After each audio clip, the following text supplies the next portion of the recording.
Tommy, so thank you so much for joining me for this video podcast for UpStart. Really appreciate your time. So welcome. Oh, thank you for having me. No problem at all. So yeah, first of all, just tell us a little bit about your business, Tommy. So we've got two restaurants here in Pontcanna. We've got Heaneys, which was around 65, 62 covers. It's now down to 42 with the social distancing. And then we've got Ishka next door, which is a small oyster and wine bar. Again, about 25, 30 covers on that. So yeah, it's very much relaxed, using real seasonal ingredients. And just a really nice atmosphere, really. Nice. And where did you found the business? Where did I watch it? Where did it start? When did it start? All right. We took over the business in July 2018. So that's when we bought the business. Obviously then we done a full refurb in the restaurant. In that time we had Ishka next door, which was a deli at the time. So we decided to do that as a little pop-up. So we launched a pop-up in there until we managed to open the doors here. But the pop-up was brilliant. It was just small plates, that kind of vibe, and walk-ins only, and just getting to know the locals and getting the feel out to the community what we're actually planning on doing. And then we done the refurb, and then in Heaneys we opened up in October 2018, with the help of a crowdfund as well. So we launched a crowdfund where we let people basically buy vouchers and that in advance. So again, we've got all the names on the wall, which is great. So people come in, and anybody that did donate to the crowdfund, the first place they go is the wall to kind of find their name in that. So it almost feels like a bit they were a massive part of it, still are. So yeah, and then in May, then we managed to refurb the deli into Ishka, which is what it is now, into a little wine bar, oyster wine bar. And then yeah, so we had a really good first year, but we just absolutely, we just crammed it in, to be honest with you. We didn't have any financial backing from any other, it's just me and my partner, my girlfriend, Nikki. So we just put everything on the line and just went for it.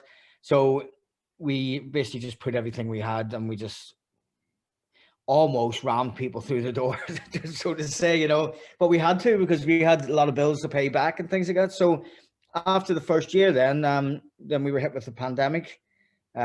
So, we closed then for 6 months, or I can't even remember. It feels like yesterday, but it's a year ago. But in that time, we kind of reflected what we were doing, and we decided to take a step back and kind of go, right, let's stop cramming people in. Let's start relaxing a bit. We've got our first year over us. We've managed to pay some of the debt off. Now we can almost focus on, it was always about customer service, don't get me wrong, but now we're doing, as opposed to doing 120 people on a Saturday night, we're now doing 70 or 80. So it's giving people that time, to really soak in the vibes. And that's a massive part of what we do. It's all about the atmosphere as well. I mean, the food, I think it's okay. Do you know what I mean? But, we played loud music. It's it's funky music. It's and it's it's all about the atmosphere. So that's a massive part of what we do as well. Yeah, no, I love that. I absolutely love it. I love the story as well. Obviously, if people crowdfunding and put their names on the wall, I guess that's absolutely great.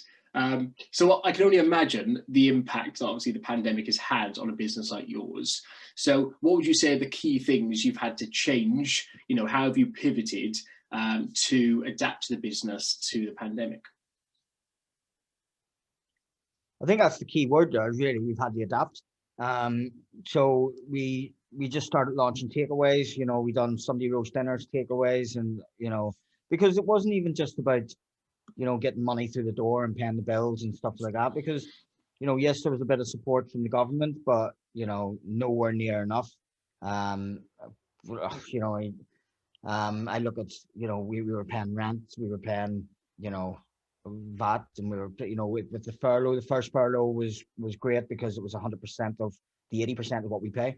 now it's almost, well, it has changed, where we've got a lot of outgoings going. So, we pay the PAYE, we pay the national insurance, things like that, but they've also accrued holidays through that time.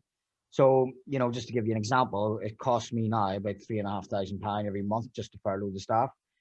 So there's a lot of bills still coming through the door: gas, electric, water. So we had to do something.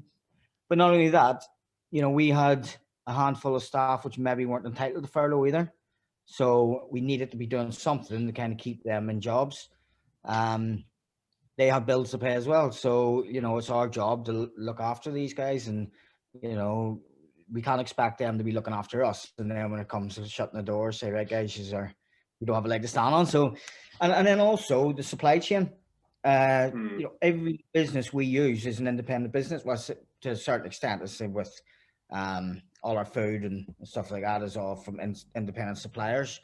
So you've got to keep that supply chain going. The butcher still needs to be making money. He still needs to be paying bills and things like that. So yeah, we started doing takeaways, and then we were doing takeaway Sunday lunches. And in that time then we decided that it was a good time to kind of bite the bullet and do a kitchen refurb, because we'd done the refurb at the restaurant, we'd done the refurb in Ishka, but we'd never actually touched the kitchen. So it was always and that's the engine room at the end of the day. So yeah, we invested quite heavily in that, and it was a massive risk, to invest money in the middle of a pandemic. But we never looked at it as in like we're going to be closing the business, so it was important that we just kept going. And for my own sanity as well, I had to keep going. So yeah, I suppose we just adapted to do what we could. I think it's amazing to hear actually of a business that's investing in the business throughout the pandemic, because I think most people would probably, say, rightly so, they just closed the doors and they've stopped investing in the business, and they're basically just waiting for the storm to pass. But actually, for those businesses that are investing in their businesses throughout the pandemic, I would certainly hope they're coming out the other end in a much better place. So I love to hear that. That's really good.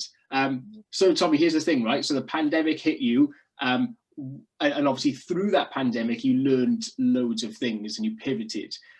What do you wish you knew beforehand that you could have, done straight away rather than waiting until the pandemic hit? I suppose,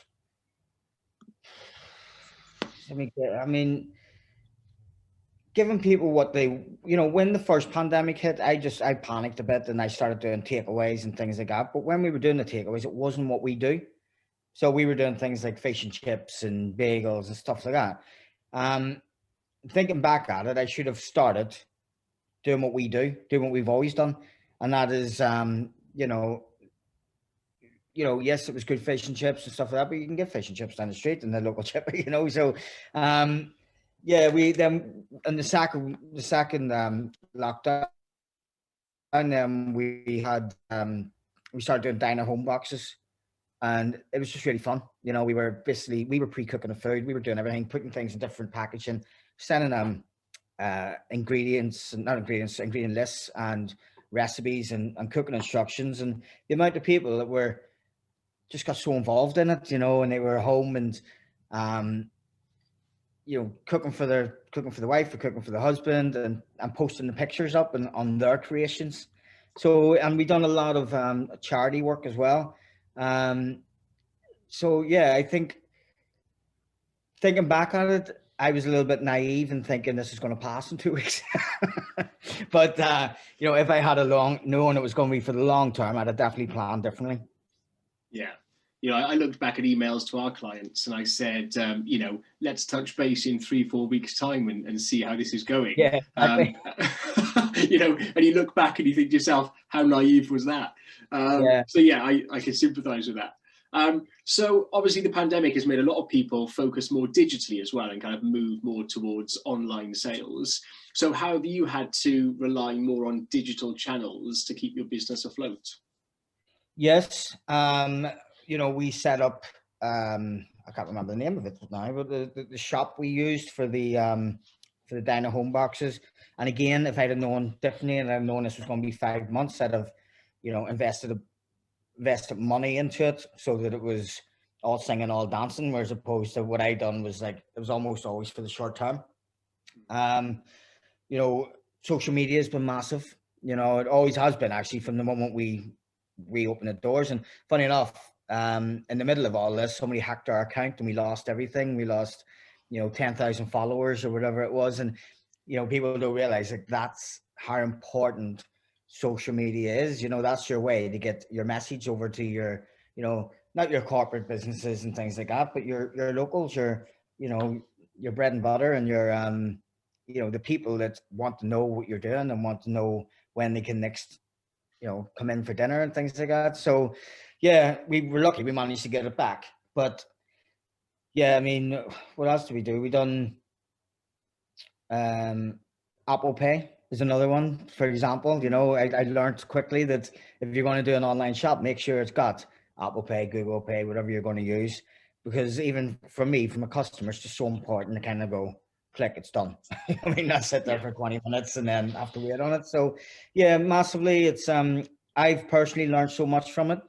Also things like, since we reopened, we've went from a menu to a QR code, which brings you straight to the menu. And not so much for just, saving money on paper or anything like that, but it's just quick and easy, and everybody has a smartphone now. So it's just, I'm thinking, why didn't we do that in the first place? So yeah, I mean, there's definitely things to be learnt. Yeah. No, I love that. The thing is, we've learned these things probably the hard way, but actually I think a lot of consumers prefer it that way. It just makes their life easier as well. So, I think it's probably a win-win on both sides. So I guess we're at a stage now, fingers crossed that we're kind of easing out of lockdown, restrictions are easing. Great to hear that obviously the restaurant is back open for outdoor dining. So we've got a bit of a roadmap to hopefully the end. But do you think you're going to go back to normal, or do you think things have changed permanently for you? I can't even remember what normal is now. So I suppose. Yeah, I hope to think that someday we will, not so much normal, but normality. We are going to continue what we have done since lockdown. We are going to reduce our covers, not cram people in. I don't think the social distancing was such a bad thing. Really, it's made us look at our restaurant now and think, well, this looks just so much more comfortable. So yeah, I'll definitely stay with what we're doing now. We've invested a lot of money into our outside dining area, which we would never have done only for this. And now looking at it, it looks incredible. It's Pontcanna is a lovely place to kind of people watch and things like that. And so yeah, definitely it's made me do that. So what we've lost in the restaurant, we've gained outside the restaurant. We've put a temporary tent in the car park, which, I thought when I done it, I kind of went, what am I doing? I'm putting a tent in the car park. But, done properly, it looks well. And I've sat in there myself and, I kind of want to keep it now because when it's raining, it's actually quite nice sitting there having a glass of wine and, so yeah, I think we will definitely, we've changed our menu completely from when we used to be open. So we used to do small plates and things like that. We used to do a shared tasting menu, which, was really popular, but thinking about it, now we've just went to individual tasting menus and I'm thinking, why didn't we just do that in the first place? And so, yeah, we will hopefully get a bit of normality back, but I will definitely continue to do what we do now. Good. So no one wants this to ever happen again. But are there kind of aspects of the business that you may change going forward to make it a pandemic-proof business? It's not even. I don't ever want to think of it happening again. To be honest with you, it was, it was just a long time. It was like, although it was only 5 months, but people forget in the middle of that we had a 2-week fire break. We had the, realistically, what have we been open 3 months this year? So, over the last 12 months. It's not something I even want to contemplate is trying to close again. Obviously, if we have to, we have to. But for us, we just want to, make it a safe environment where people come here, they feel safe. You know, it's given that reassurance to the customer that we know what we're doing and you don't need to worry about anything. But not just for the customers, for our staff as well. Like our, you know, some of our staff are coming back today for the first day in 5 months. So, you know, yes, they're going to be a little bit rusty, but in the same token, these guys haven't come face to face with customers in 5 months. So there's a mental health side of it as well. So we've got to protect them. So again, we'll invest heavily in splitting shifts so that they don't have to do long hours, because hospitality is renowned for, you know, working 80, 90 hours a week. You know, we do it because that's all we know. We enjoy doing it. But, you know, as I say, we've invested heavily now in staff to make sure that we do have a bigger team, and we do, you know, I'd say, you know what, actually, I'd say that's probably the biggest thing I've taken from the pandemic is I'm used to working 70, 80, 90 hours a week, 7 days a week. And to then go to working, you know, 3 days a week, although I was still working from home and stuff like that, but technically I was only here 3 days, 4 days a week. It's made me realize that I don't really want to be doing it anymore. I don't want to be working 90 hours a week. I want to see the family. I want to, you know, and so I'd say that's what I've taken out of it personally. So hopefully we can get a far better work-life balance with everybody. Yeah, I've actually heard that from countless business owners now, and actually the work-life balance is really important. Obviously there's a balance, because obviously we still need to work, of course, but actually I think it's given us all an opportunity to step back and to consider what we want from our jobs and work life and everything else. So love that, because I think it's something which a lot of business owners and startups will take inspiration from, and hopefully some learning as they get going as well. So Tommy, just finally, you've got bags of experience, and you've obviously learned the hard way through the pandemic as someone on the front line. If someone were to start a business now in this sector, what would you advise them to do? You know, I've learned so much from what not to do. So I remember, you know, just go in, enjoy it.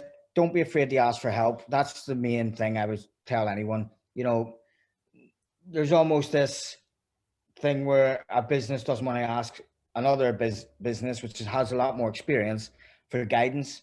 You know, I would like to think I'm very approachable, and I'd like to think other business owners would be approachable. So don't be afraid to ask for help or ask for direction. And it's something I did, but I didn't do it enough. You know, yeah, I'd love to write a book on how to open a restaurant just based around the mistakes I made. So yeah, as I say, enjoy it. Don't be afraid to ask for help. And, you know, just remember that everybody out there is approachable. I would say that is another thing that the pandemic has kind of brought. There is a far better community within, you know, the area I'm in, for sure, like with, you know, other businesses trying to support each other now, whereas opposed before it was competition. Now it's everybody wants everybody to do well, and it's kind of all brought us together. So hopefully that continues. Absolutely. I'm a big fan of that. I think there's no need to have an overly competitive spirit about it. I think business owners need to collaborate with other business owners. I think that's really healthy. So that's great advice, Tommy. Really appreciate that. So thank you so much for joining me on this video podcast for UpStart Wales. Hopefully this will be really beneficial to those who are starting up a business or scaling up their business within Wales. So thank you so much, and wish you all the very best for the future. No worries. I hope it helped. Thank you for having me. Great. Thanks, Tommy. Cheers. Cheers. Thank you.